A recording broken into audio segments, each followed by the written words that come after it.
So question 30 is the efficiency of an ideal heat engine working between the freezing point and boiling point of water is. Okay, so question is quite clear here. In this question we have to calculate the efficiency of an heat engine working between freezing point and boiling point. Just wait a minute, let me just take highlighter.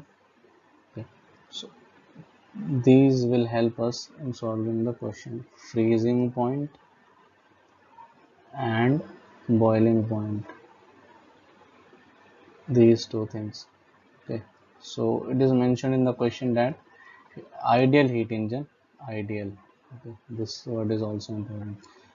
Engine, heat engine is ideal, ideal heat engine working between freezing point and boiling point of water. So now let's solve it. So formula for calculation of efficiency of ideal heat engine is 1 minus T2 upon T1. Yes, 1 minus T2 upon T1. Okay, so what is T2 and T1 here? So T2 is sink temperature and T1 is source temperature.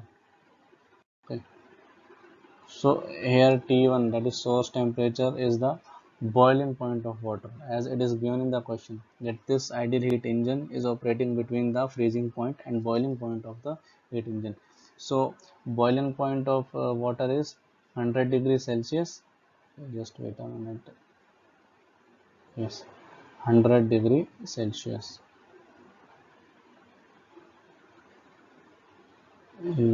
C. Okay. So we have to put the values in this formula in Kelvin. Okay, so Kelvin will be 100 plus 273.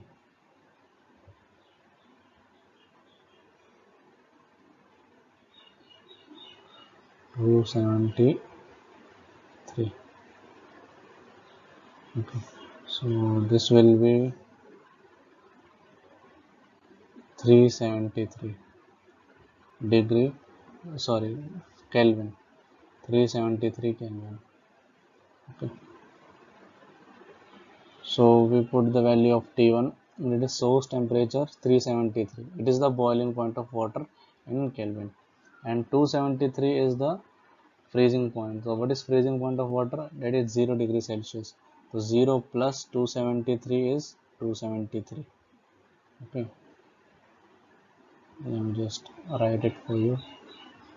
273. Okay, so total will be 273. Okay, so we just put values here. T2 273, that is sink temperature, that is freezing point, and source temperature is boiling point of water, that is 373. And then after solving we get the answer 26.8%. Okay, so 26.8% is the efficiency of this ideal heat engine. Thank you.